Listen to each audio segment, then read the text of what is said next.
Hopakong State Park, located in Roxbury Township, welcomes hundreds of thousands of visitors each year who come to recreate at Lake Hopatcong, New Jersey's largest lake.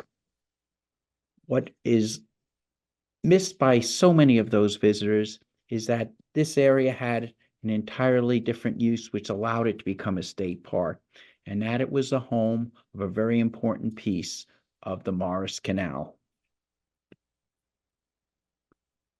The Morris Canal was New Jersey's first real highway across the state, if you will, going a bit over 100 miles, connecting the Hudson River to the Delaware River from Jersey City to Phillipsburg.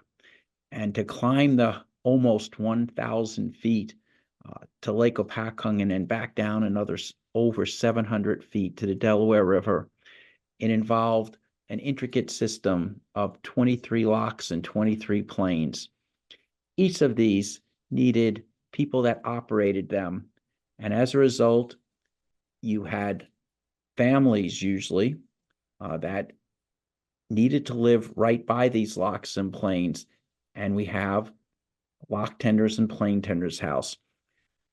While very few of these survive today, the one located in Hopatcong State Park, which for the past 60 years has served as the Lake Hopatcong Historical Museum, is one of the most important surviving features from the canal. Believed to have been built right around 1830, the building is now approaching its 200th anniversary. For many of those years, it was the Messinger family that lived here and operated the Lake Hopatcong Lock. Here you see the family in 1898, and as the house appeared then. Bringing us up to the present, you can see that the house's basic structure is still visible, with some changes and additions that have been made over the years. Even at its earliest inception, you can see the house really did stand out. That is the lock tender's house before there was any Hopatcong State Park there. And as you would have come south on the lake, as many iron ore boats would have been, you would have come down to this area here and into the lock for the Morris Canal. Here you can see as you would have been entering the outer lock into the main lock, which would have lowered your boat some 12 feet to the natural level of the water. In fact, it was the Morris Canal that prompted Lake Hopatcong, or caused Lake Hopatcong, to be raised to the current level, the one that we know today, some 12 feet higher than it would have been in its natural state. And of course, up on that little crest or on a hill, there you see the lock tender's house, who would have had a very clear view over to things that were going on here at the lock. As you would have come down the Morris Canal, here again, you would have had a closer view of that lock tender's house. As you would have headed out toward landing or the main part of the canal, which you would have intersected shortly ahead. Here's that same view today with the canal gone. As you can see, still very recognizable. And that monument you see was actually put in place in 1929 to commemorate Hudson Maxim, someone very connected with the Morris Canal, and actually a hero at Lake Hopatcong for actually prompting the abandonment of the canal and what they considered at the time the preservation of Lake Hopatcong. This 1880s photo gives you a very, good view of how our earliest photo of how the lock tender's house looked. And as you can see, in taking it up to 1914, a porch was kind of added, or a little small porch. Here you see the coal chute on the building. And at that point, the entrance was kind of right in the middle of the structure. Now, when we take it up to 1929, you see that porch has been greatly expanded across. The coal chute is still here, but on this side of the building, to the very far right, you see that an addition was added on. This addition, we believe, was put up in the 1920s, obviously between 1914 and 1929, and about double the size of the structure. Here you can see in today's view, the porch over the years was expanded completely across, and the coal chute is still visible. And indeed, when you come into the building, you can see the exact place where the coal chute is still located today. And here you see on the edge that addition that was put on in circa 1920 or the 20s. Looking at the building from the east side, here you can see the added on part to the right, the original part in the center, and the original door would have been right over here, which you can see from the inside of the building, and the door that had been added in the 1920s. Now, the family used it as a resident, or families did use it as resident, lock tenders, for about 120 years. Then basically in 1925, what happened was the abandonment of the canal was completed. This land around what we know today as Hopatcong State Park was indeed turned into a park that year. And they asked Rube Messinger, who was the lock tender at the time, to stay on and be the first superintendent of the state park, with his main duties being control of the dam and also of the fountain that had been added to measure the flow of the lake.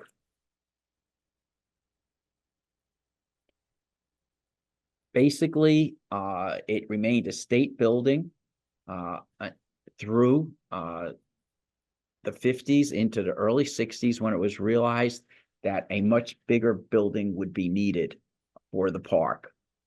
At that point, they had an administration building approved, and they were looking at demolishing the old lock tender's house. This group of people stepped in at that point. They were active with the organization known as the Lake Hopatcong Historical Society, founded in 1955.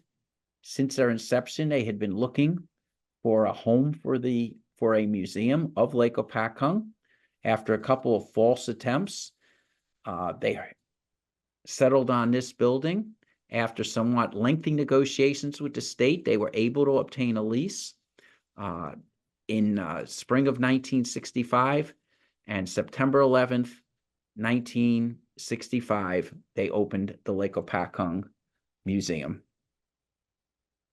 Over the years, many changes have been made. It's 60 years now that the museum has been at this location.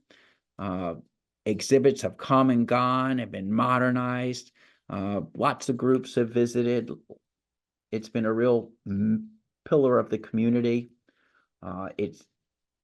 Changes have been made, but the basic structure of the building, of course, has remained the same.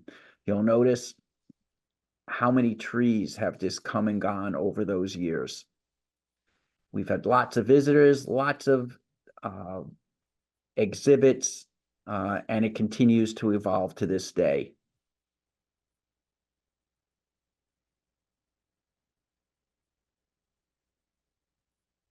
Now, moving over to the video portion, you'll notice as we look at the east side of the building, those holly trees have really grown over the years, replacing the trees that had been there. And here we can clearly see on the left side, the original part of the building, on the right side, the new, if you will, 1920s addition. And those windows are some of our problems we're facing today. We're seeing a lot of rot in those windows.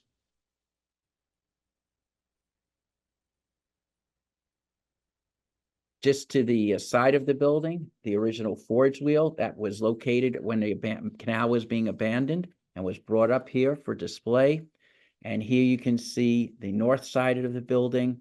Here again, windows and that chimney is a bit of a problem with some water seepage today. And then you can see the windows that go down at the bottom toward the basement.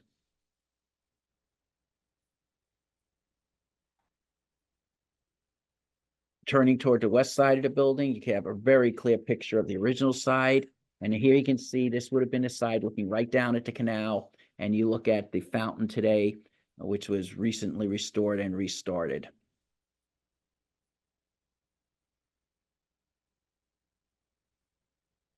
And turning to the western side of the building, here you see the closed-in porch, the little pathway that used to go down to the barn building. And here you got a good perspective of where it sits with the parking lot today. And this would have been the back part of the building when it was the lock tender's house. And indeed, this is where the outhouses were located.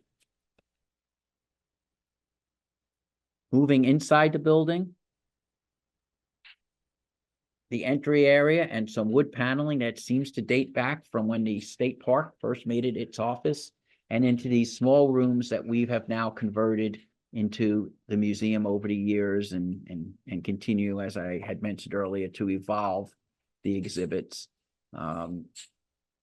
Morris Canal exhibit, and you'll notice the thickness of the walls as you go through some of the rooms. That wall over there has had a little bit of seepage. And then as we go out into the porch area, we have a Lenape exhibit first. And then as you go through, you can see the thickness of the walls and out into the porch, which has started to shift a little bit off the building, although not too badly.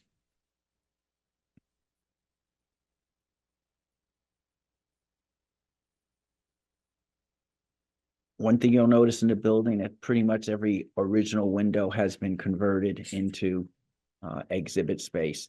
That one that you're looking at straight now actually is the location of the original door into the building, because that staircase is a replacement staircase put in by the state park when it was a park office, the original staircase being a narrow, steep staircase. As we go up that staircase upstairs, and this is the only way to get upstairs, is that stairs. For those that cannot handle that staircase, we do have a video that we can show them of the upstairs of the museum. You notice the stonework on the walls. This was originally a very low ceiling. It was opened up about 30 years ago to give us a space and also reveal the stone that you never saw before, and also really make it useful as an exhibit space. Here again, the original outside windows were all converted over the years. And the one window that was the original window for the attic still remains.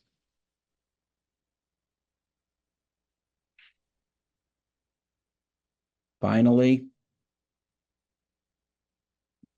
as we go back into the new 1920s portion of the building, we have one more exhibit space that we use. You'll notice all this construction, the interior was a beaver board type of material, a very, very thick predecessor to plywood, and have a little bit of problems with it, but we've been able to make it work over the years. In concluding, we'd like to just say thank you very much for listening and for your consideration. And on behalf, I think, of all the historical groups in the area, thank you so much for what you've done for preservation in Morris County, because it certainly has helped for many of us keep the lights on. Many thanks.